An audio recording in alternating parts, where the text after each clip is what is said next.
you've been following the Discord news as of late, we've announced that we're taking things into a different direction. And that's true.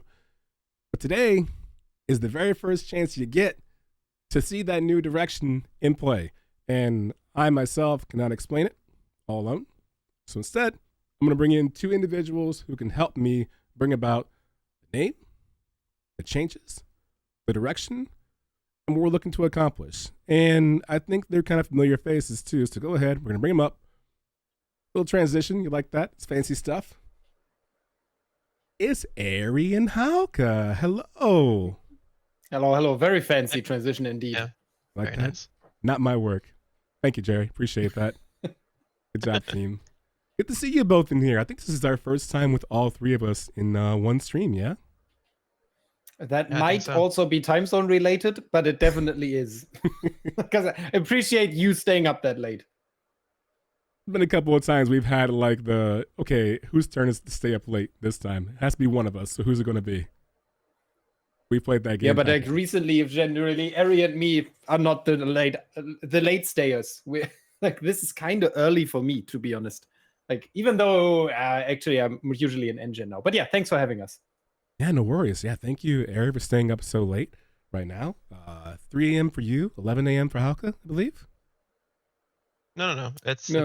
Well, I'm in Australia, so it's 1 p.m. for me. I did say that Yeah, for earlier. Ari, this is like prime, Yeah, perfect middle time of the day. Yeah. Oh, you're thriving then. Never mind. You win. Yeah. Congratulations. Thank you. Yeah, no, this only sucks for you and me, Adrian. Even though for me it's 11, so it's like not that bad. Okay, so just sucks for me. Perfect. Hey, you know what? Yeah, it only sucks for you. No worries. What a perfect This is way. the Asia Pacific team where it sucks for everyone but us. Finally. What a perfect way to By introduce it. design.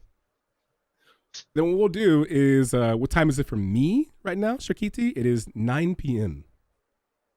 9 p.m. Eastern.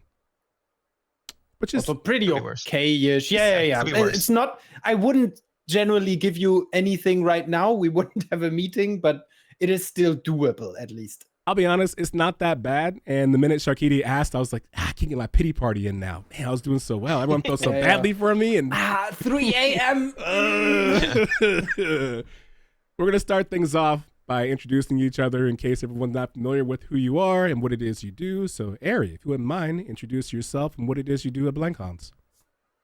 Yeah, absolutely. So my name's Ari. I'm a senior game designer. I've been here a little over 2 years now, basically since day one for Coreborn and what the Coreborn prototype was. All sorts of game design and game design adjacent tasks on Coreborn through its launch. Now on this new thing that I will hold off for the next 2 minutes on spoiling so that Hauke can get his introduction in as well. Very nice. Yeah. I'm Hauke. I'm one of the founders of Blankhans. Also worked here since day one, which makes sense when you're one of the founders. Worked as creative director on Coreborn, and I think we'll get into a little what we're doing now later, but that's generally what I do. I think some people might also know me from German activity, and I originally wrote the IP Ultracore, which Coreborn is based on. Very nice. And since we know about your origins in terms of Ultracore and the things you've worked on, the pen and paper, Ari, if you wouldn't mind really quickly, can we know a bit about your origins in the gaming sphere? Sure, yeah. So the quick rundown is that I was actually originally in web development. I went to school for game design. Then there was like web dev was the job I had on the side. That went full time, and I sort of accidentally stayed in web dev too long. Finally got into games. I worked on a game called Dawngate at EA 10 years ago. Yep. And that was my first introduction into games there. Was there for about a year, a little over a year actually. Tried to do some indie stuff that didn't work out so hot. Then I went back to EA. I was on The Sims 4 for a year on 2 of their expansions, which was a great time. And then ended up moving to Australia actually. So I'm American, but ended up moving to Australia because of my partner. She's Australian. And yeah, been here ever since. Then started up with Blankhans in 2021. Very nice. Thank you for the rundown. That was very thorough. I feel like we went down the entire timeline each time and hit every stop along the way. That's my LinkedIn right there. I like. Thank you. Video review. So, gentlemen, whoever wants to take this, what is it that we're looking at today in terms of title? We'll start with there. What is the title of this project, and what is it exactly? What kind of game is it? Maybe I'll just go ahead and give like a quick introduction, because I think a lot more of the detailed stuff, especially based on engine and why the engine decision and everything, that is more where you come in, Ari. Sure.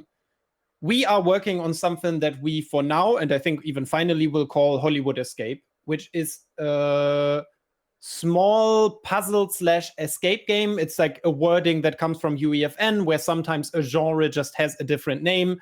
I think usually would call it like a puzzle game, but there they call it escape games. You basically come from room to room to room, have to solve each individual room to get to the next one. And each room has a different mechanism to be solved, where basically some might be jump puzzles, others are more logical based or even shooter based. We picked Hollywood as a general theme because our engine is UEFN, the Unreal Editor for Fortnite, which allows us to use all the assets that are already part of the Fortnite universe and are in UEFN. There is some small exceptions. It also allows us to use the majority of the functionality of UEFN. And we decided on a project where we felt like, hey, this is, let's say, diverse enough to give us a lot of insights into what is doable already within UEFN, and also what assets are there that you can play with. And we'll actually look into the game later. Our map is kind of gigantic, especially compared to what people generally do on UEFN, not only in asset count, but also in detail and everything. We put a lot in there, basically. And I think that's a little roundabout. We can also, I think, explain what UEFN is in a moment, because I think that question will come up, and I think that's one for Ari then. But Adrian, you first. I was going to say, the decision to make the map gigantic, was that a decision you made right away, or was it the kind of thing that happened as you were building it? You said, you know what, I want to add more stuff here, I want to add more stuff there, this needs to be gigantic, or was that a decision from the very start? It kind of just happened, I think, because during the process, I don't know, like Ari, you also realized that basically it's Ari and me on the Asia Pacific team, plus people that we kind of borrow from the West team currently. We also have a job position out right now. The casting process is currently going. And we brought in, for example, Gina as a concept artist originally, where the idea was that she would just put stuff in a Miro, do some quick sketches, and then continue on. We even had like Kay as a writer on the team who wrote some of the puzzles and everything. And then we realized, well, it's so easy to set up scenes in UEFN that it is faster to prototype a scene than to make a mood board. And then we realized it's technically even faster to build a scene that is already playable than it is to make a mood board and sketches. And that made us move so quickly into the process of an iteration where basically someone sets up the general stage, Eric comes in and works on the functionality, while I already start polishing. And part of that polish is just decorating stuff, where we realized it could be technically one of our strong suits, that making 3D assets is hella expensive. One of the most expensive things in game development. And that is generally why a lot of games reuse a lot of their assets, and why it takes why so late you made assets. I mean, there was the whole GTA 6 leak where everything was gray boxes and little tofu balls and whatever, because it's just so expensive to make 3D assets.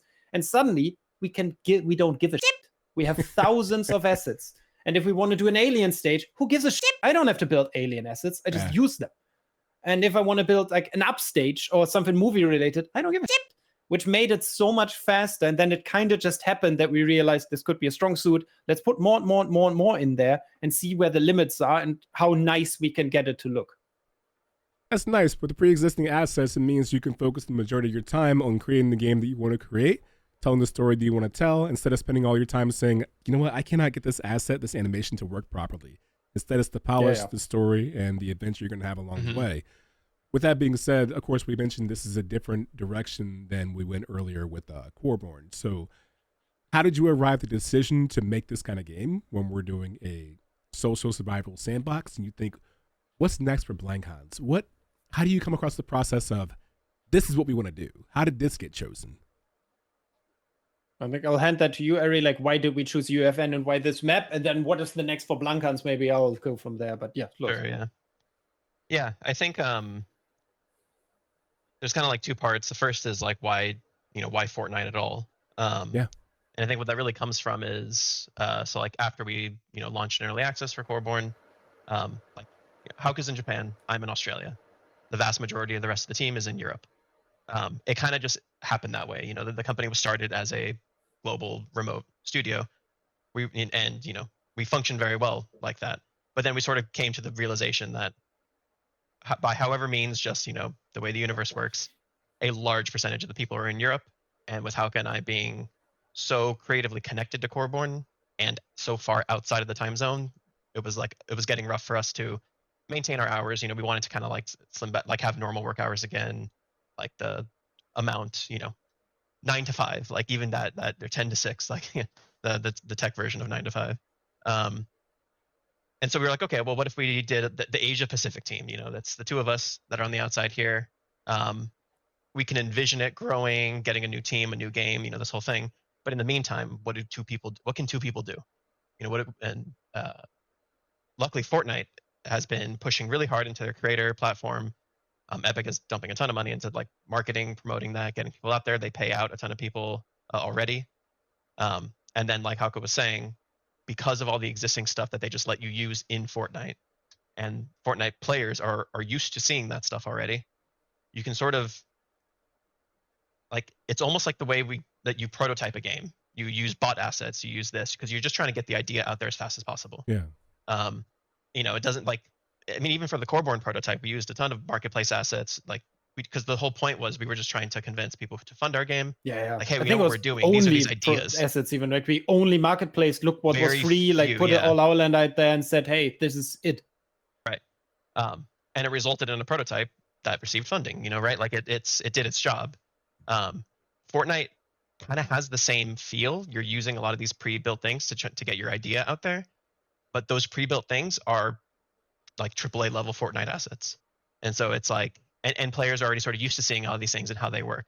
And so from that point, we were like, okay, well, the two of us can actually get something going in there. And then kind of like Hauke was saying, we pulled a concept artist in, and then they kind of naturally fell into, because of the ease of the tool, being able to set up levels and do set decoration and do way more in engine than they ever could before. The general idea was look at the assets. I remember we told Gina, just look at the assets available, take some screenshots and put them in a Miro, and she just started building the level because it is so easy. Yeah, you're already in there to see what the assets are. And so it's ridiculous to then leave the engine to use a tool to then go back in. Just drag it into the world, see what it looks like. You can even hit play. It loads up Fortnite and you go and you try it out. So then at that point we did like our study, like, okay, well, let's use Fortnite. What are people playing on Fortnite? And then we played a ton of the creative maps and saw what was going on in there. We had like our own, I don't know, maybe 3 or 4 kind of like solid ideas that we were pretty much like, oh, it's got to be one of these. And one of the reasons that we chose what ended up being Hollywood Escape is that we felt, honestly, it was a good like starting project for us. What's something that doesn't require a ton, like a bunch of customization. It doesn't require a ton of complicated like scripting or interactions or things like that. The idea of these like self-contained rooms that are all connected, and it's like 99% existing Fortnite assets and behaviors, was basically a way for us to say, learn the engine, learn how these devices work. You do have to think a little bit differently on like how Fortnite implements their things, the way that they use devices that communicate with each other compared to how you would normally set it up in an Unreal game. Yeah. You don't go to a door asset and lock the door. You put a door lock device on the door and tell it to be locked. Which is just something where I still laugh about that, because that's just like, so because I kept looking around in the door asset and be like, there must be a way I can delete the functionality of opening the door in here. And everyone's like, duh, put a door lock. Just use the lock, forehead. Yeah. Come on, we're doing. Yeah, exactly. And it starts to make sense when you think about it, because Fortnite Creative came first as a thing that you could do in the game. Yeah. And so when you're like in world placing stuff down, the idea that like you put the door down and then you put the lock device on it, you can change the lock device's settings separate from the door settings. And like a lot of those affordances, I think, came about from, I think that is mind-blowing to some degree, because to some people, when you explain what it can actually do, because I keep telling people, like, when Ari and me build stuff, we have our Switch on the table, and I am in the map on my Switch while I build in the editor on my computer. I push a change and continue working while my Switch loads that change, and I can play test it immediately. And if you do live edit, you can even see the assets move around. And while decorating, I use my Switch to move stuff. Like a vase, I remember there was like a shelf on top of a fireplace, and I wanted to put books on there. And I kind of mismatched all of them and was just quicker to, on my Switch, grab them, move them back a little bit, and just push the change back to my editor from my Switch. Yeah, it's pretty remarkable just the workflows they've set up to speed up that kind of development. Because even the like next step of that one too is I could then like I could both be in the map. Like I could join his party while he's doing that, and both of us are in that world as it's getting updated while he's in the editor, and so then it becomes like a collaborative editing atmosphere. It's really wild what they've been able to do with that. Yeah, it's like a creative board, like a Trello, but with a game instead, where you're doing active updates and doesn't interfere with either of you. Yeah. You can see the activates taking place real time. Yeah, and you're doing it in the world that you're in the play space already. Like it's blurring the lines of like kind of edit and play in that regard, and you don't have to have all these like this. We don't have a design doc like a set up. We don't like we're very minimal outside of the engine itself because you just don't need it. It would be like it would be hell in any other project to say, oh no, we only do everything in engine. It's like, oh my god, you're insane. Yeah. The question is never like, is that possible because we have the time to do it? It's, is that possible in engine generally? And once we have the answer yes, we know we can put that functionality in later. We can say, hey, is it possible to press that button and make the ceiling explode and a dragon comes in or whatever? And we know that works. We do not have to write down how it's supposed to work. We know. The engine dictates that. Yeah. We know how that will work. Ari just comes up with it, basically as an engineer, and says, hey, that's how that's going to work. I'm just going to work a day or two on it, and then it's there. Makes it pretty easy, actually. And I think one of the things that makes it so special is the Fortnite itself. When I look at the comments right now, Instant Kong made it really, hey, look at that, double comments. Instant Kong said, Fortnite is not my type of game, gameplay-wise, but all around that game is so freaking polished. And I think that's the thing. I've played every iteration of Fortnite and didn't like all of them. I played the original zombie one, which is keeping everyone away and building the whole setup to keep everything out. Yeah, like a tower defense, like a house defense. I love that. And then I, build came around, liked it. And I didn't do so well on the build. And my friends said no builds out, and I tried that. But every time I played it, everything looked so polished. And when I consider assets, I haven't been in the space that you two have been. But when I think about assets, and I consider the game, it seems like everything's accounted for. All across Fortnite map, I see something. I see spaceships. I see the Daily Bugle, it feels like. I see mountaintop biomes. I see grasslands. Like, it seems like every asset you could ask for. There's Star Wars that's not Star Wars. There's Borderlands, there's Batman, there's...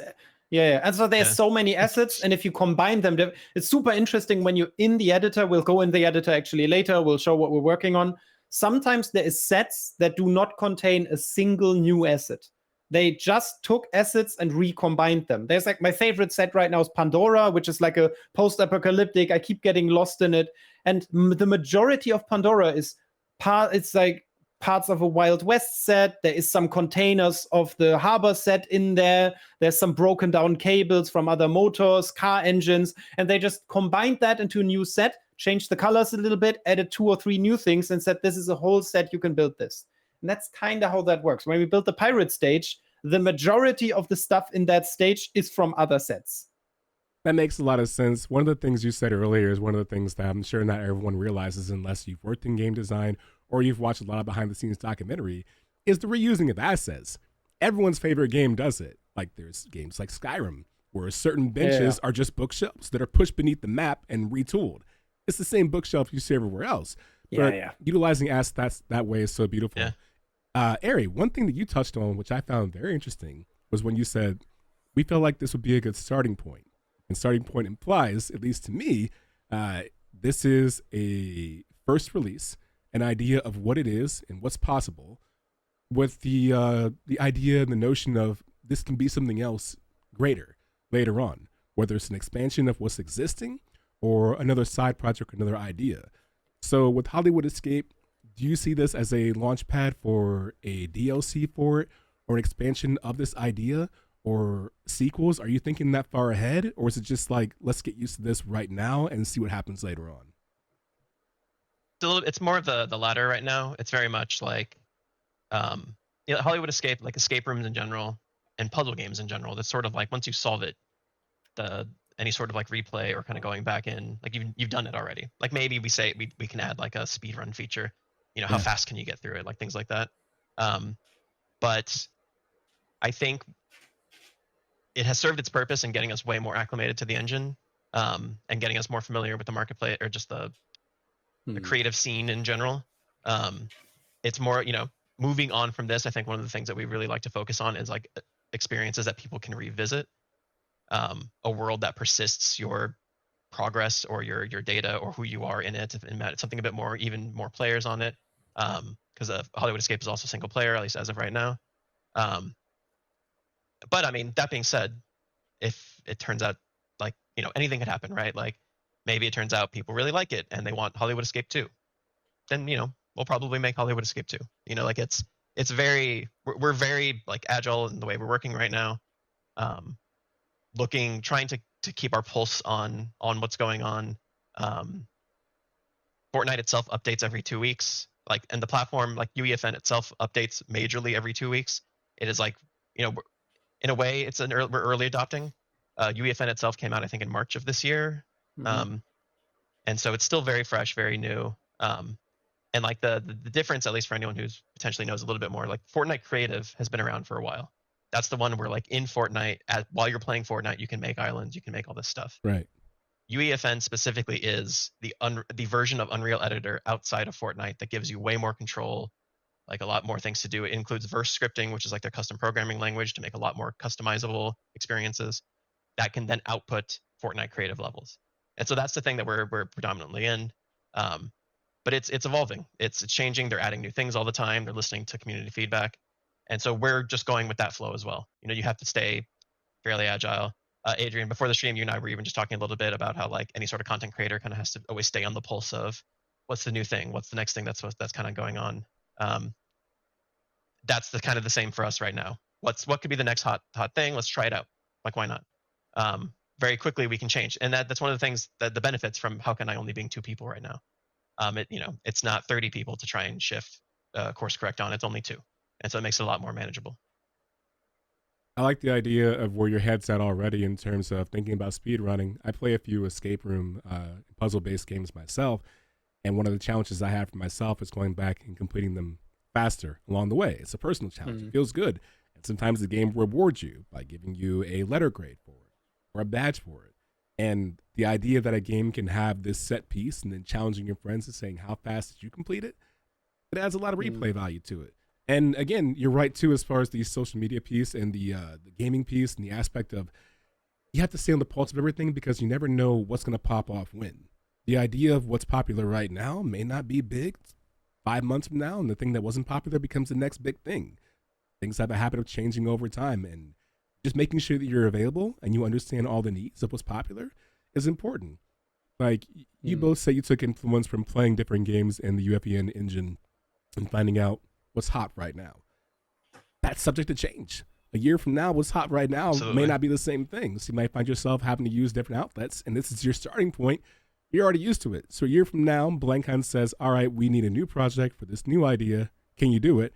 And you two will say, you know what? We've been doing this for a year now. We know exactly how this works. This is cake now. And the good news is... I think so. Go ahead. No, I was going to say, because even like traditional game dev timelines, the sort of like, you can only say like, oh, this kind of game is popular. VR games are popular, whatever. Yeah. But then game dev timelines are like 2 to 3 years.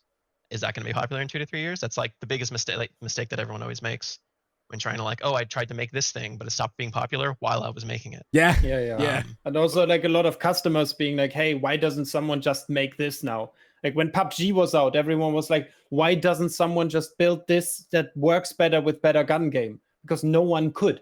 And then Fortnite came along and said, hey, we already have the majority of it, so we could actually quickly change our game. But ahead of that was 6-7 years of development of this super complex, well-functioning game by one of the biggest spenders in the gaming market. And it's like, we are currently so fast but already feel a time pressure, because now escape rooms are popular. That might change within days. Also now, like one of the historic record of player numbers was just broken by Fortnite again, after some people started saying this is dead, Fortnite is not happening much anymore, with like 11 million players per day. Right. Yeah. And still, I think it's super interesting how fast we are, but I would actually like to stay that fast or even get faster. because we are planning to, by December, early December, push this map out. Before that comes playtesting. Maybe for everyone watching right now or later, we'll also explain that a little, like how on the Discord you can next week start participating as playtesters potentially. But as I already said, it's been a huge learning opportunity. We've touched so many different mechanics, so many different ways of solving these levels, that we, I think, now have a much better understanding of what's fun about what we built, what works well about what we built, and what could we take out of it as a learning and build something that is replayable with friends and super fun as a main experience. Not saying that I don't think this is a gorgeous map that is super fun to play, and it might be that everyone thinks the same and we just built a second one. I gotta tell you, with the hype behind this and both of your enthusiasms for it, I'm already looking forward to 6 years from now announcing Hollywood Escape Classic. The same way we have like Hollywood Escape OG. Yeah, we got Fortnite OG, we got WoW Cataclysm Classic. Even more trademark infringements. I'm telling you, 7 years from now when it's released, I'm gonna be right here on this desk like, I told y'all, it was a matter of time. So, as I understand it, you have a little feature where we can showcase the gameplay a bit, or at least an idea of what the game is like. Right? Yes. Okay, cool. We can actually basically play the game first, where we'll show like the first 1-2 stages, because the first one is a jump puzzle. I'll fall down several times probably because like it's on stream. Okay. And then we will jump in engine and show those levels also for the scale of it, because I think it is quite impressive to see how, because when we talked about this is big, we're not talking about how big the map is. We're talking about the amount of assets and detail in it. Yeah, how dense it is. Yeah. Is a better Yeah, the thing. density is a good word, yeah. Okay. Wait, I'll share my screen real quick and hope the game is still running properly. I love your enthusiasm, Instant Kong. Yes. It's always the best type. Like, whenever you're doing like a gameplay stream or a dev stream, whenever they say, okay, we have some gameplay for you, it's immediately like rah-rah, pom-poms. I get it. Yeah. Like, basically, this would be it. Like, we would spawn in here. We are in a parking lot of a Hollywood environment. This is also, for example, an interesting example. All these assets are just randomly combined. We just looked at a scene from, I think in that case, one of the inspirations was the parking lot that is shown in Tarantino's Once Upon a Time in Hollywood, where that fight scene with Bruce Lee happens. Now, as an FYI to everybody watching at home right now, this is our screen cap at work. This is not the actual frame rate of the game. Yeah. Okay, good. Thank you for mentioning that. Because this is Fortnite. I mean, it runs 100% smooth, super. Yeah. Okay, basically then, like, also there is sound. You would hear music and everything. It just doesn't work with the screen capture and Twitch, like, because I'm hearing music right now, actually. Actually, it's kind of. But as I understand it, in the future, we're going to have some possible video capture, too. We can show off a full-fledged demo to look at. Maybe, right, in the future? Wait, is this in a music channel? Did Alex set it up properly? This genius. Okay. There'll be a lot more like official marketing around this. Yeah. There will also trailer. be like cutscenes and stuff, but that will come. But basically, what you're seeing is one of the first super early, super easy stages. Like, it's just a general talk show setting. You're in here. It's the first stage just to show you how this generally works. Okay. Where basically you come in here, have to, like, something will happen here. I don't want to spoil too much. Like, some little introduction of like, hey, telling you what to do. But let's just go ahead and show you how the general gist of the game works. Because generally you will mock about, what the hell, I'm going to fix that. So like, this is actually sloppy work. But yeah, basically you see the exit, which means that you can, in this case, super easy, just walk up here. But maybe that's also interesting. We're still working on that. There is also hidden things. This little rubber duck at some point will become potentially, if we have the time, collectible. And it's another like speedrunny thing. If you find all of them, you get a better score at the end. I have to say really quickly, I'm so happy you explained that, because when I played this demo on my own and I saw that TV set and I simply just walked behind it and saw the exit, I thought, oh, well, shit, this is easy. But you explained. Yeah, I mean, the first stage is supposed to be super easy. Like I said, there will be something like a kind of like a cutscene like thing that explains a little bit what's happening. Yeah. Okay, perfect. So we're working to the next stage. This card is so good. You already see the balloons, which might be related to the stage coming up. There's a little dog bowl. This one is very consciously set up in a way that at the beginning you might wonder what is happening here. I don't really understand what this is a reference. The soundtrack, gorgeous, by the way, because there is actually individual music for a lot of these sets. Nice job, which has Dane. come in yesterday. Okay, I'll just start climbing, because then we might start understanding better what's happening here. Live gamer skills at work. Can't wait. How good are you at this? Pretty damn good. Okay. Light work. Got it.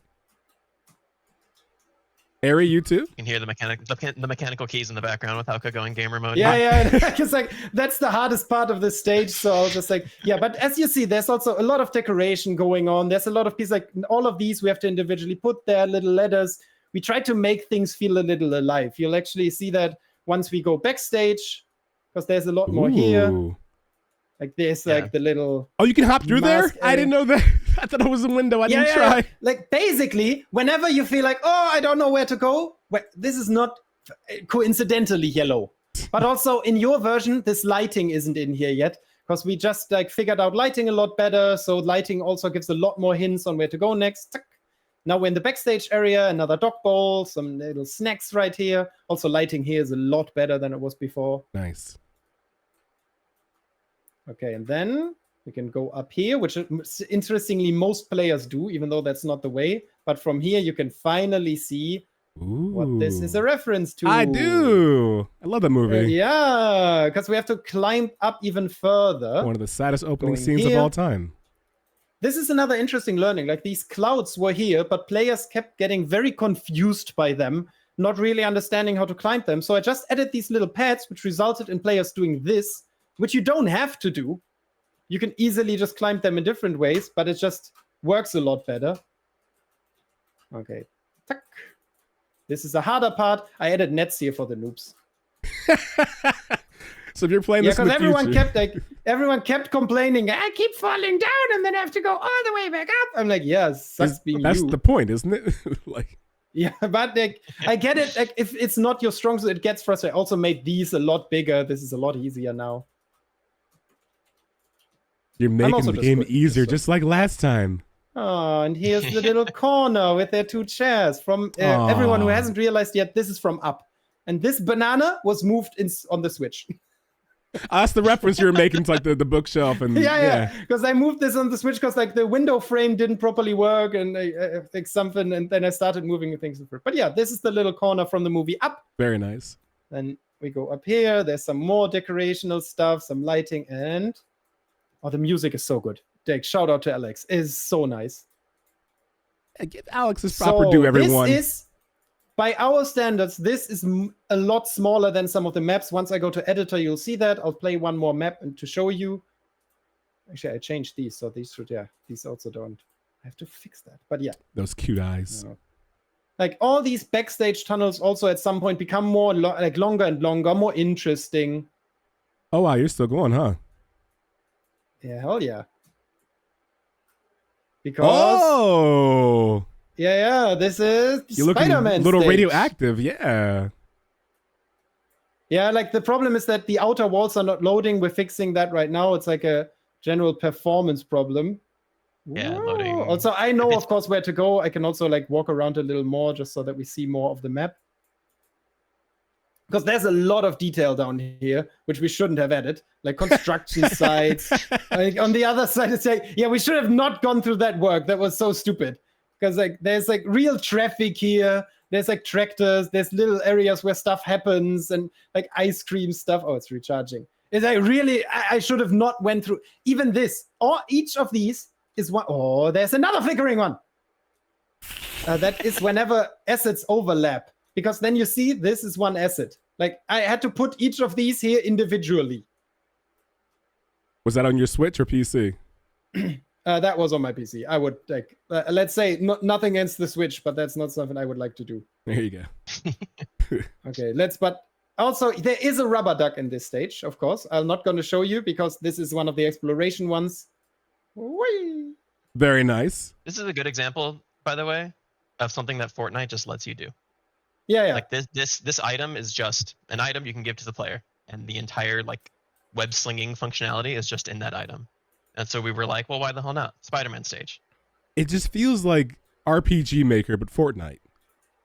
Yeah, it is kind of. It's now we see the door. Doors open. Oh, I should have waited for the recharge. No. Are you gonna? I don't die, luckily. No, we got fall damage off. Don't worry. Wait. Fall damage off for now? For now, or? I mean, this stage would be so. Yeah, maybe that'll be one of our replay options. You It's have to hardcore make mode. it. Yes, hardcore mode. Turn fall damage on and restart the entire thing. Oh, bam. Nice. Okay, I'll play one more stage and then we'll actually jump into editor. Because like I said, like if you look around in these, this is like combined from a lot of sets. We started building like these little wagons. I put monitors in them. This is all built by us so that you have a little drop-in thing. And as I said, lighting is starting to become more of a thing. It is complicated in UEFN, but we finally started to figure it out. Hi guys. This one is more of this will still get a lot of extra functionality. It's so much better with sound. It's so cool that there's sound now. So this stage is basically about there's buttons. And only one does the right thing. I know which one it is, but all of these will potentially get like stupid functionalities, stuff explodes, drops off the ceiling. Oh, I love that. What we have to press, I actually moved this button. So wait, when you to figure out, it's kind of wobbly. To figure out what buttons to press, is it just guessing, or is it something that puts you in the right direction? Of, Yeah. Okay, It's just guessing. Like some of these are more exploration. Like this one, I moved it because this is a very live playing thing. Because like it's super hard to hit it. We're still struggling. I think I know what the problem. Okay, I'll have to look into that a little more. But, very nice. Yeah. No, come. Yes. Bam. And then this is kind of a good example of reason, because this is technically a fire that is hidden under the floor. We can fly here in a moment and look at that. And then this is another example of hallway that was just boring. And so what we did is starting to add like different rooms of all different flavors. Like this is just super introductionary. Then one that plays with lighting. The next one is just like a little book storage thing. Just a kind of creepy casting room, I guess. It is kind of creepy casting room. my bathroom with a towel on the non-existing window. Very fancy. A little pre-garden, and we're in the next stage, actually. This is a wonderful one. So let's just show this one because it's so cool. Oh, the alphabet. This was one of the earliest ideas. Yeah. If you have seen the show, you immediately realize what this is. This is Stranger Things. This is a very accurate scene, actually. Super nice. Then... Oh, the soundtrack is so good. Oh my God. You haven't heard it yet, Ari, right? I haven't, no. Oh my God. It's such a good ripoff. It is so good. You hear that, But Alex? yeah, you press the button, Shout but Alex. Wherever you are, Alex. nothing happens. Seemingly the light doesn't work properly. Yeah. So we will see there's something up there. Okay. Pick this tape up. Go behind the stage. Oh, Fix this. Look at that. Is it a We puzzle? go to the front, and it says something. Oh, look at that. But let's wait. It's DANCE and TV. Dance TV, huh? So, well, let's just try.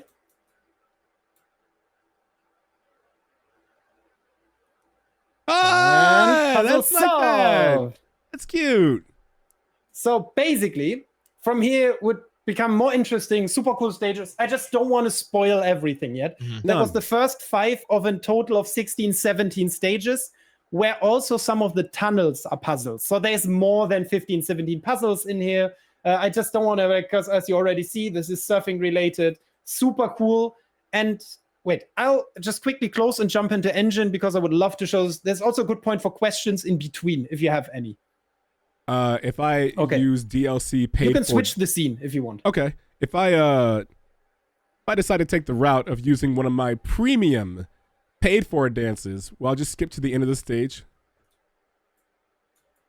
That would also but that would be a very good idea. But, no, sadly, wait. Can we? That's an interesting. Can we? We cannot determine what dance, right? No. Just that you're just that you're emoting actually is really all it's checking for. But yeah. Quickly close the game. But an interesting point there is like that's something that I learned from playing other Fortnite creative. Like escape rooms being an existing genre, what's really common, and one of the reasons that we chose it is there'll be all these levels that are like 100 rooms, get through all 50 floors, like those they always say like big number of floors. But the actual puzzle on a single floor may just be like, oh, that wall is hidden, and so you can walk through it. And so what we decided, like, we wanted to take that and make like less number of stages overall, but have each one be way more like involved, not complicated, but like complex, if that makes sense. Like, there's more stuff going on. It's prettier. There's like maybe you use your brain a little bit more. And that's like where we thought we could potentially flex the fact that, you know, a lot of existing stuff on Fortnite right now is from the more hobby like level, and it's fantastic and great. It almost feels like early PC game mod scene. But then we thought, well, what's something that we can leverage as developers coming into this?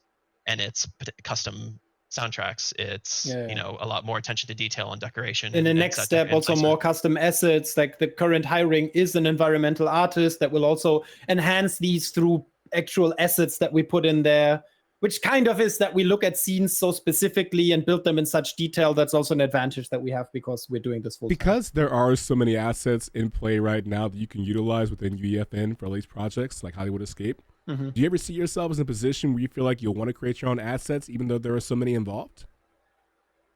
Absolutely. I think centerpieces mainly. Like sometimes that you feel like, hey, if I had this window, if I had this bench, if I had this, like whatever, I don't want to spoil too much, but our art test was based that we are doing for the current position we're hiring was based around that idea. Create an environment and make the centerpiece yourself. And it's super interesting to see what people considered as a centerpiece, how they approached it and everything.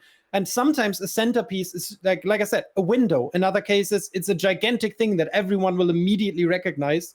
And someone else did an absolute detail, but it was so important to just like realize the scene because it was just missing from the library of Fortnite. Because they have it, but it's like part of a desk or whatever, because you cannot change the Fortnite assets outside of scaling them. I cannot say there's a cool cup on that table. I want that cup. I can do that with my own assets. I cannot do that with Fortnite assets. Okay. Oh, sorry, I'm looking at the wrong screen the whole time because that's where you guys are right now because I have the engine open. No, you're fine. I'll pretend I'm over there. Thank you. You ready to show off the asset? Yes. If you want, we can jump on my screen. I already have it open. Cool. So I basically decided to start at the same spot. Do you see it yet? Because on my screen. Yeah, there it is. To start on the same spot, basically. But what I'll do first is just fly out to show the scale of it. So what we played is basically these, like this is where we spawned. The whole scene that you saw in the beginning. Like where you were in this parking lot looking around. Of course, like lighting is different now because the active lighting is not on while I'm in the editor. Then we walked into this room. It's just also to give a little bit of the scale. Like this room, then there's the upstage, which is this whole stage, which felt very big.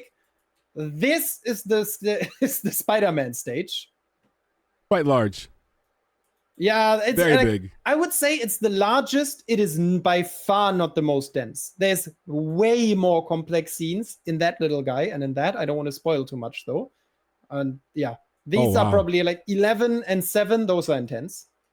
Then this is like the stage that we went into, the little spaceship stage, and this is how that is all set up. Basically, I can go around in editor and just touch whatever I want. And we could, for example, didn't we see like these flickering walls? Because we will see them in editor too. Yeah.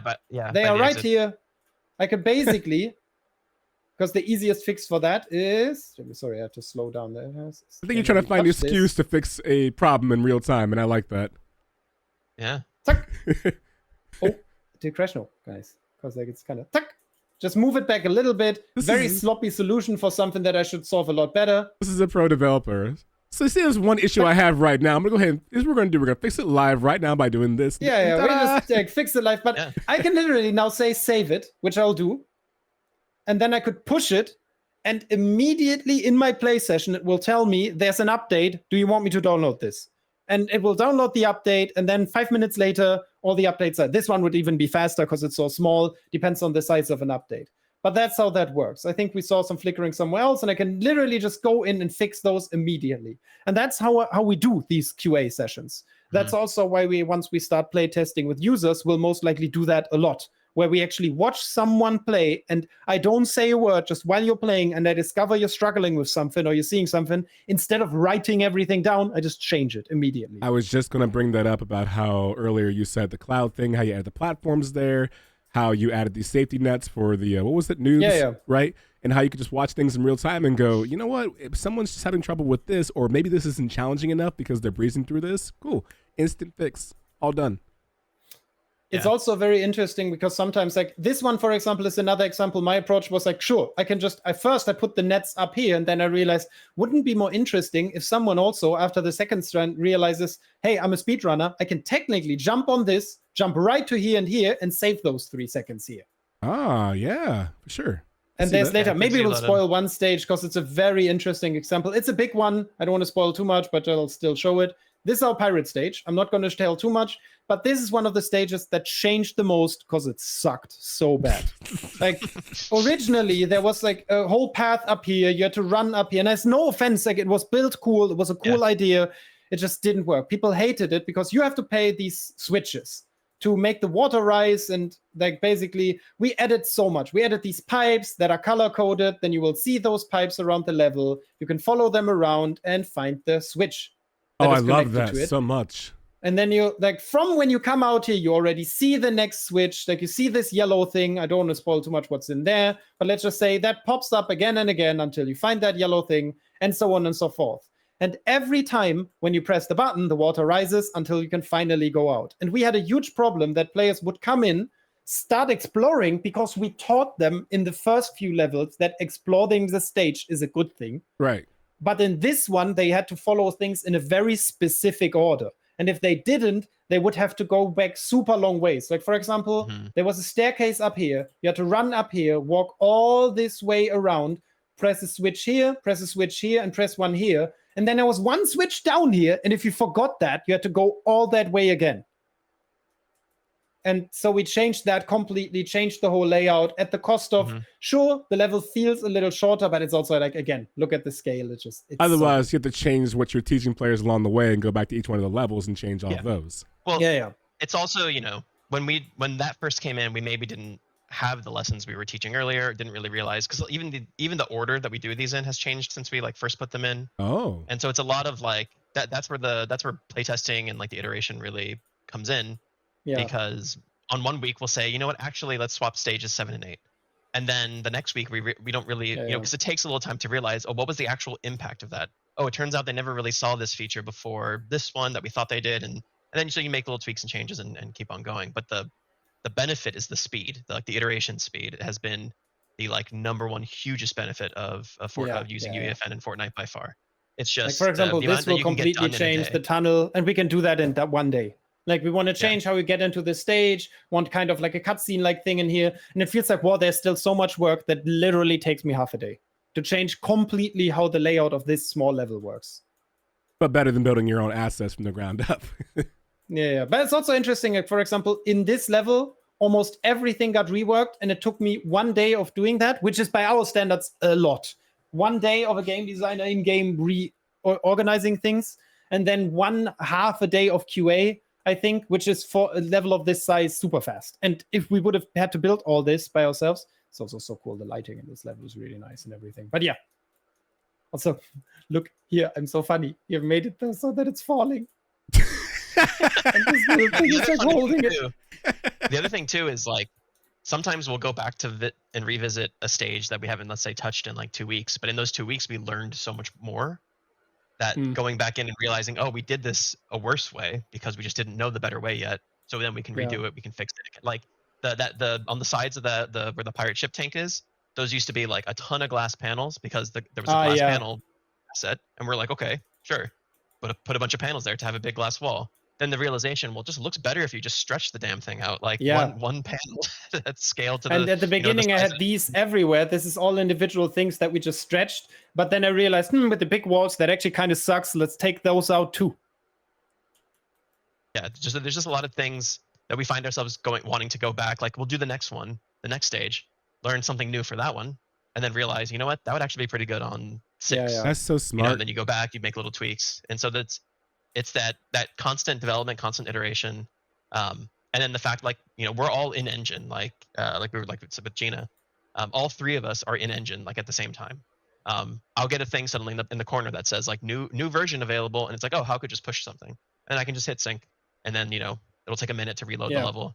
So how do you? And then I see what he did. How do you keep yourself satisfied? When I think about what I mean by that is that stage 3, the Spider-Man stage. The way you were saying, man, I wish I hadn't added all that. Like, the traffic's down there, everything's bustling down there. let's say you're at the game, you're almost done, you're polishing assets.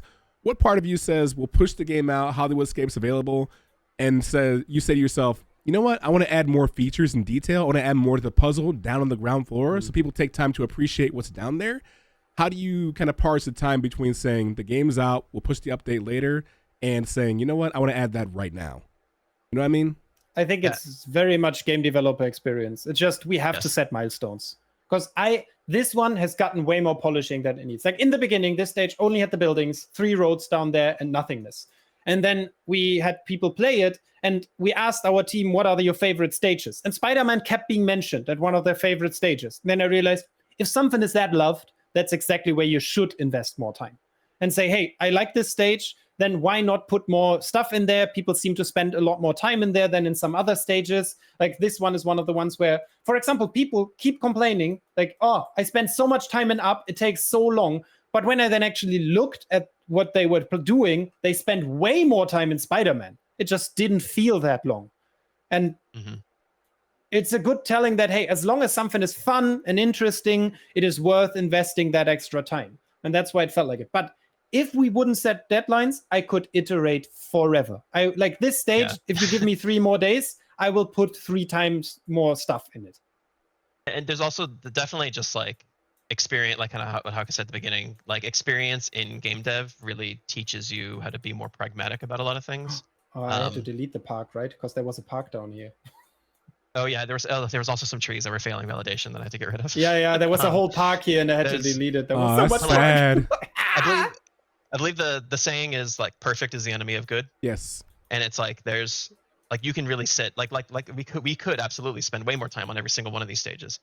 But both Hauke and I think one of the reasons we work really well together is that we are both very like pragmatic in our artistic visions, in that we understand like where the line has to be drawn. Like, you know, we have greater vision, greater goals that need to be met first.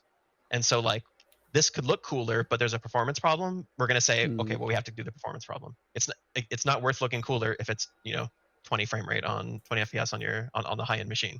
And so we optimize in special areas, and that's experience. That's just, you know, experience from Coreborn, experience from things we've done before. Like you have to limit yourself in those ways. Like making games is about constraints. You have to limit these things to actually get something to shine within those constraints. You know, like the scariest thing is a blank canvas. Like you have to set those milestones for yourself and those constraints. I think it's just because there's also some question, but as an interesting example, when you look at this, it's like the impact of this is very small. It's an absolute detail. This is each is an individual plate that I had to rescale and manually put exactly where it is. This is not a pile of plates. This is me putting a plate on a plate on a plate. Then like macaroons. All these cans are individual cans, and like these everything here has to be touched and resized to fit this thing. And there's later, like this is nothing compared to the detail grade of some other areas in this map. There's somewhere like there is so many individual assets in certain areas, like where each of these boxes is like there's I think you can see we like get creative with them, but and it's definitely the pros and cons of using something like Fortnite. Like it's great that we even have these, but then the con is that we can't optimize it further if we wanted to, because you can't edit Fortnite assets. So like if this were Coreborn, like, and we had 5 individual plates, like one of our artists would look at that and be like, what are you, mad? Like, let me just make that as one asset of 5 stacked plates, you know? Isn't there also, because I think for the talk show stage, there was this, where it was like, what the am I doing here? Because this is individual folders. So you can't modify, you can't group assets? You can't like... I can group them once I have them. Not in a way that it would be beneficial. Like, because what it really is, because that's 5 copies of the same mesh, like 3D model being loaded into the world.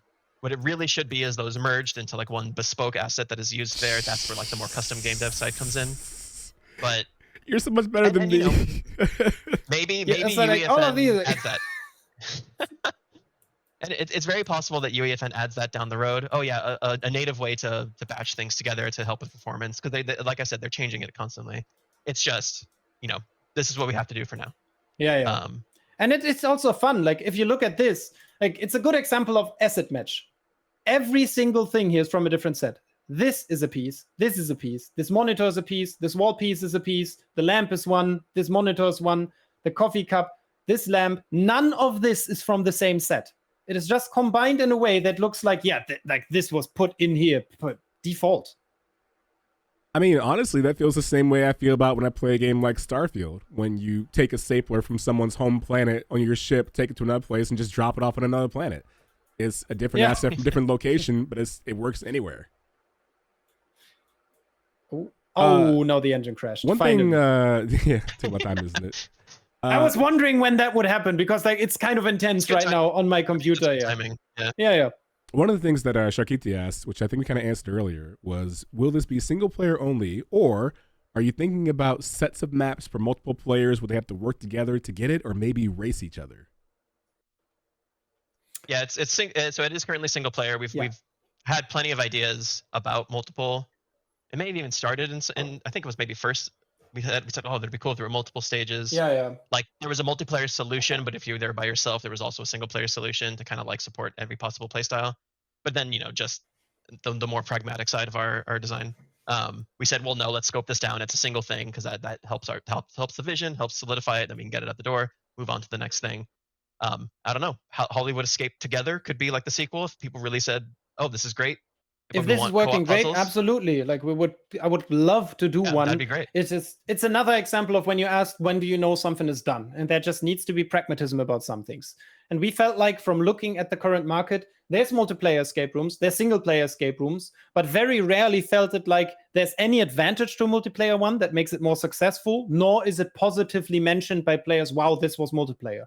So as a multiplayer focused player myself, I look at it and feel like I want to do this with my friends, but the majority of players feels like, hey, give me those, because that's the playtime, I would say between 20 and 45 minutes, depending on how good you are. Is it your first run, whatever? And as a speedrunner, you can be much faster, of course. But it just felt like, hey, let's be pragmatic and make it work good for the majority of people rather than perfect for everyone. Yeah. Every time you mention speedrun, I can't help but think about this game in the same vein of like Osu. It's a game that you can appreciate by yourself, but Osu ended up becoming the game that everyone plays while they're waiting for something else to download or another game to load or in between maps. While they're sitting in ranked queue. Right, which isn't a slight because like you can play that game by itself, but just like Hollywood Escape, if you've beaten it over and over again, but you want to get better times, you can load that up, and while you're in queue and ranked waiting, you can just speed run through a level until it's time to actually get auto-queued up. So good idea there. It's also technically possible for us to change stuff about the layout to make the speeder. If we notice a certain skip is just too strong, or a certain area is like, if we change it a little, could be skipped. We could technically make that change super fast and push it. Which is also an interesting concept, potentially, to develop a live speedrunning game with speedrunners. Oh my God, dude, that's actually a brilliant idea. Like on the fly speedrunning, it's like Hunger Games, but like for speedrunning. Yeah. Like whenever a strategy works, you kind of change it a little bit so it becomes more interesting. Can you imagine just someone seeing a jump platform jumping forward and you just remove it at the last second? Sorry, don't use that. Technically, that is possible. I have heard of people doing that as like part of their QA pass.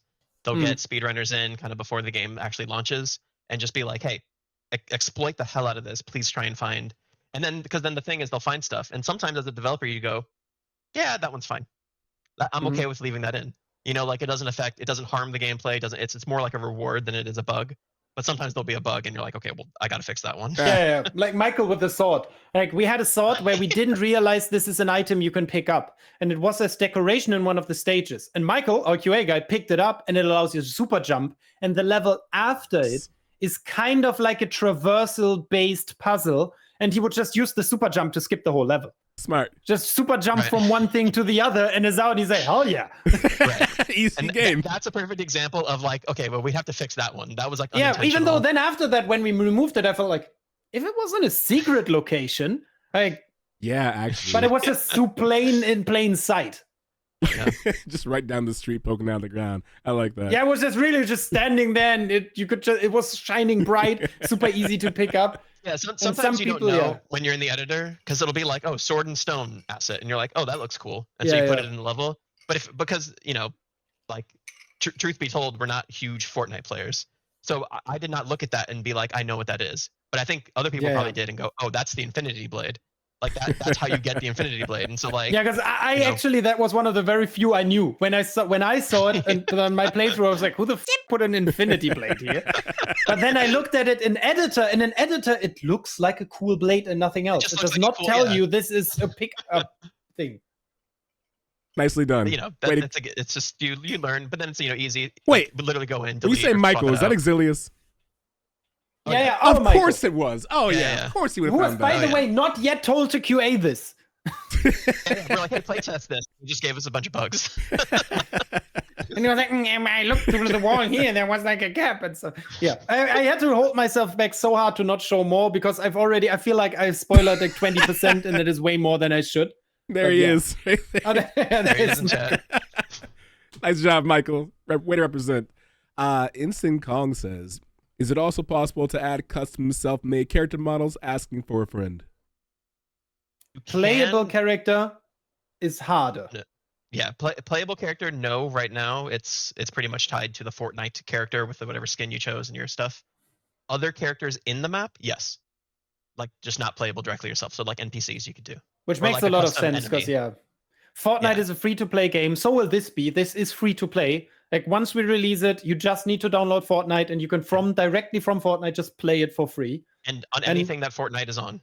Like, which is like another like what the f when as a developer you don't need to port. We are on every system that ever existed. Probably on your Samsung fridge you can play this. And wait. And then it's like super cool how that generally works. And like what was I about to say? Where were we? The question. Samsung thing. That was not where I was. Now I forgot it again. Character models. But of course, Fortnite is a free-to-play game, and its monetization works via buying yourself skins, for example. So taking those out is not interesting for Epic at all, of course. Like in these experiences, they want you to be able to use your skin as a player character. And you kind of also design around that. And I think it's one of the very few restrictions we actually have. And I feel like I'm willing to accept that one over a lot of the restrictions I would get with a different style of working.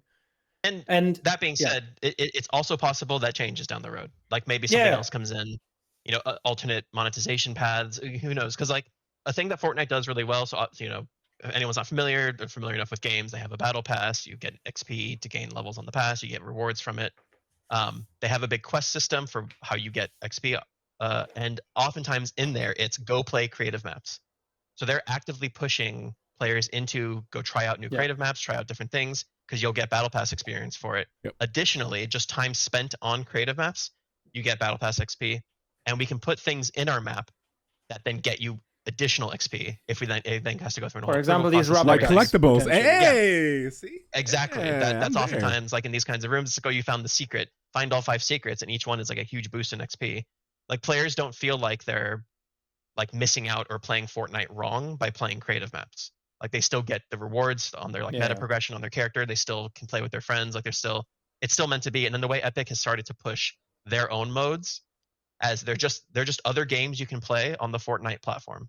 So like Battle Royale, Zero Build, Ranked, those all live in the same space as all the other as Hollywood Escape and any other escape room and any other Battle Royale someone makes. They're all like meant to be peers. It's so smart too. And that's really their vision. If you're farming for a like Captain Strange outfit or skin, you can only see like you've placed 49th so many times before you get discouraged. And having a secondary option. You can just go play. And that's I think one of the hardest sells right now, honestly, is because the person who doesn't play Fortnite because they're like, I don't like the Battle Royale Fortnite mode.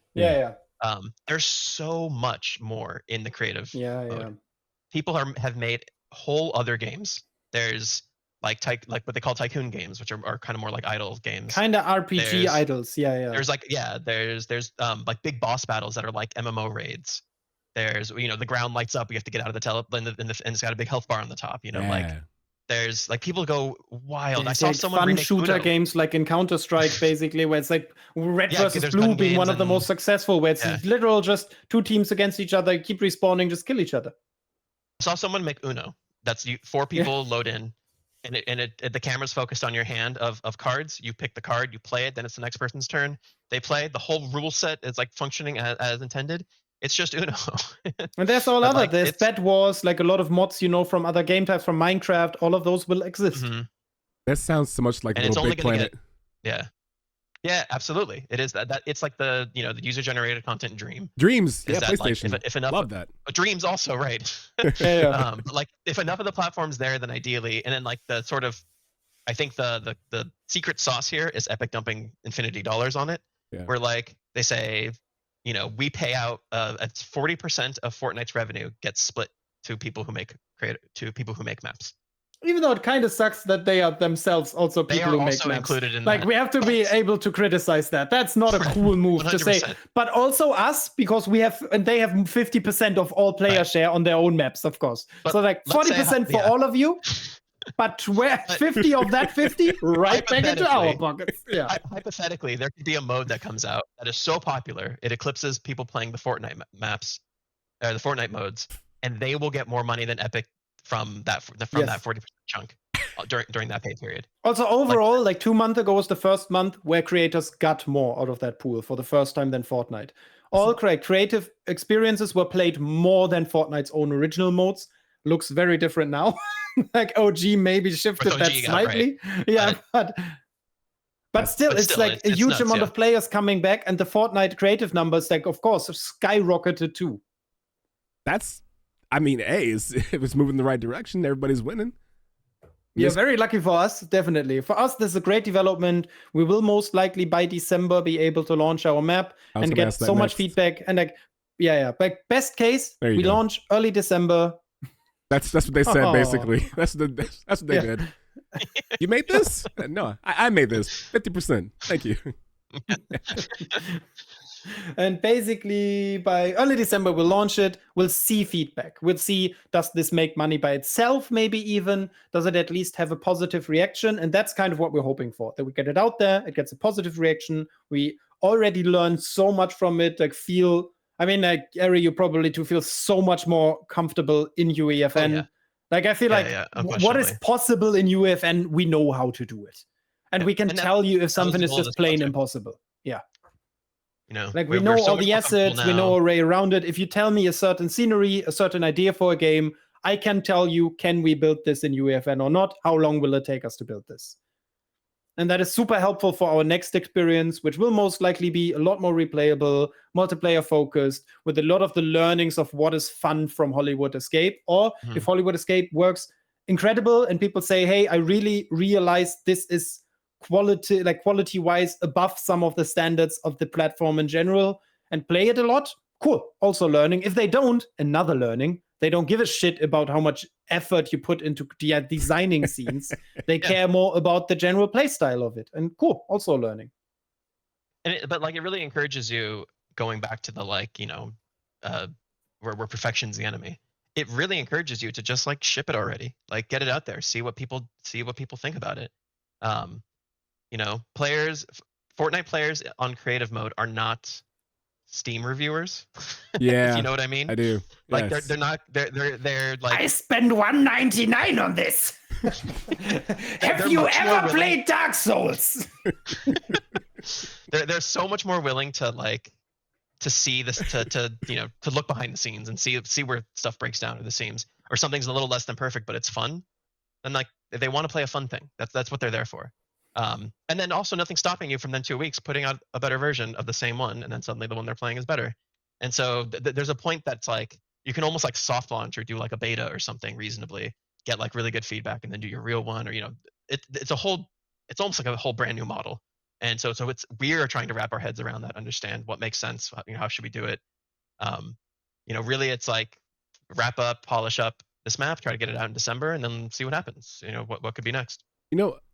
I had one last question I just thought of when you were mentioning that, as far as like taking this direction, and if it works out well, improve upon it, or going a different direction and making multiplayer and different focuses around that. I have to wonder, when you were doing your research to what was popular, what was working, people who have made these style of maps, these puzzle room based ones, do you find that the author is someone who has made multiple versions of that? Like, they've had Puzzle Map 1, Puzzle Map 2, Puzzle Map 3, and if so, do you see that each one is different than the last? Or are they copying and pasting? Is there a learning experience you've had with that?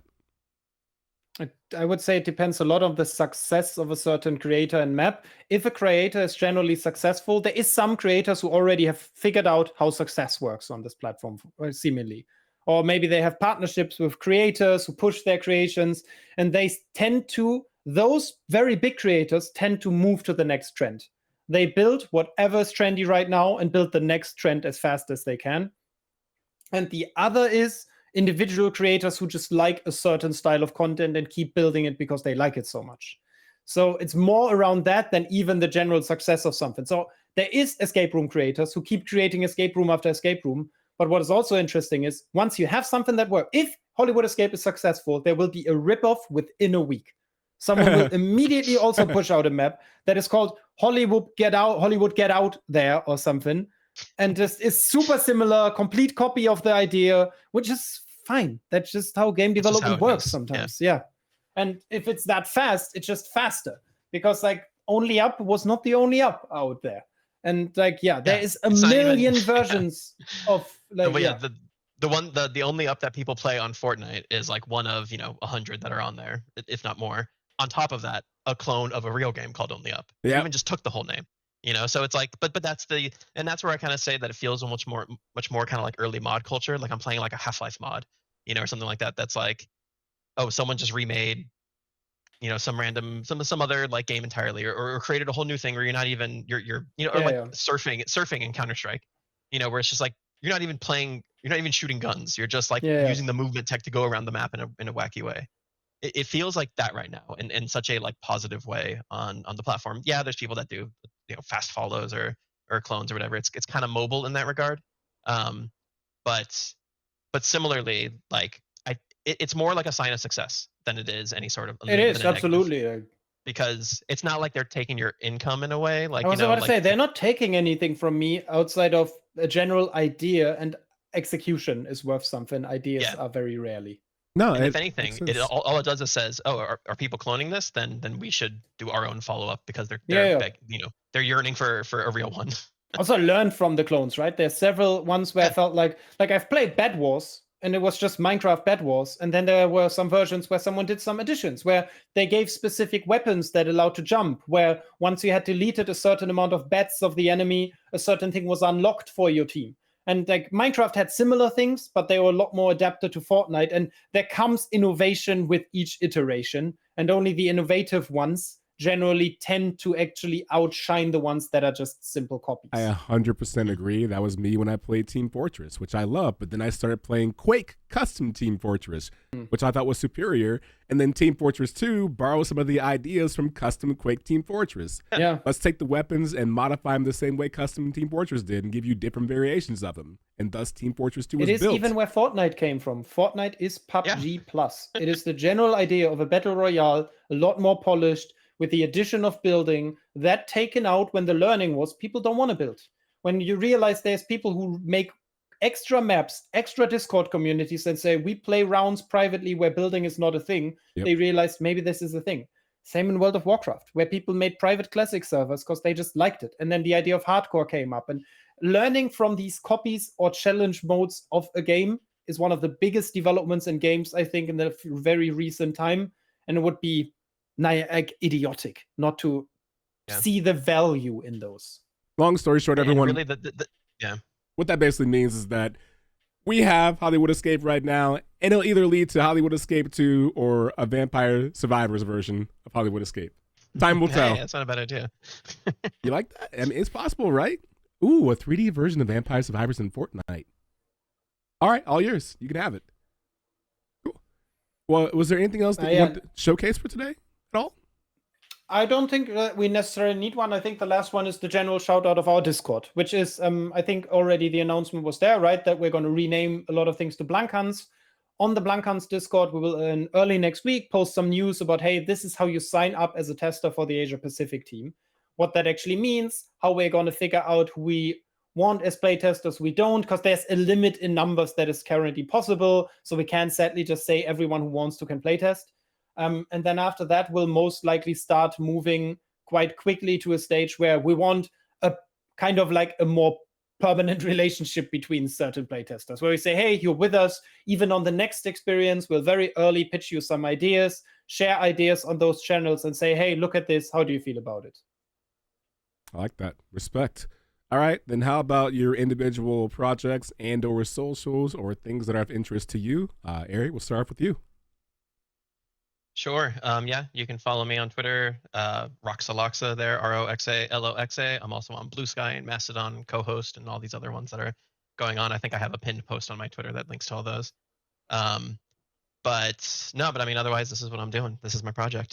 So just keep an eye on Blankhans stuff and obviously on the Discord next week, and you can start to get more communication from us. Perfect. Yeah. For me, basically, it's Der Hauge, I think, on most channels. I'm on Instagram and Twitter and Twitch myself. I also stream on Twitch. This is my main project, like at this little studio here. Like I have something to do with it. Generally, if you like being the target of my advertisement, Twitter/X, that's your platform, because I do not use that. I only advertise shit because I have followers. If you actually are interested in the stuff I do sometimes when it comes to Japan or whatever, it is Instagram. And then most of the time, like when I'm on Twitch, I just talk about this, that, and everything. But full time is game development. Like if you are interested in what we do creatively, follow Blankhans/Coreborn rather than us individually, I would say. Yeah, for sure. Perfect. I would agree with that. And all of you know me. I'm Okadrian, community social media manager here at Blankhans. You can find me Okadrian, all platforms, including on my own channel. Streaming on there 5 days a week at various times. Not as much now, looking to feel better. What was Aries' Twitter? Roxaloxa. ROX. Yeah, there you go. Hey, nicely done. Way to mod. Cool. Well, thank you very much, both of you gentlemen. A lot of information, a lot of download. We'll have this up on the VoD later on for the ones who'll be waking up later on or going to sleep later on, depending what time zone you are. Thank you both for your attention. And, I guess one last thing. When do you think we'll be able to have a video access preview for like a full FPS showcase and music capture and everything else like that, whether it's 2 minutes, 5 minutes, or whatever? I think we could. I might not be able to do it today, or maybe actually am. But yeah, like a 2-3 minute of the first few stages. I think I can record that and give you that just like, hey, here's a screen recording with sound and everything. Sure. Perfect. Cool. Yeah. After I fix those walls. Yeah. Right. The walls and the flickering floor. Got it. Cool. Perfect. All right. Thank you both, gentlemen, for joining me today, giving all the expertise, giving us the download, and thank you for your time. Yeah. Thanks for having us. Thank you. Cool. Everyone who is here right now, whether you are staying up, waking up, you've been awake, whatever the case may be, thank you so much for being here with us. And thank you so much, Ari and Hauke, for being here and explaining everything, showing off the detail. My name is Okadrian.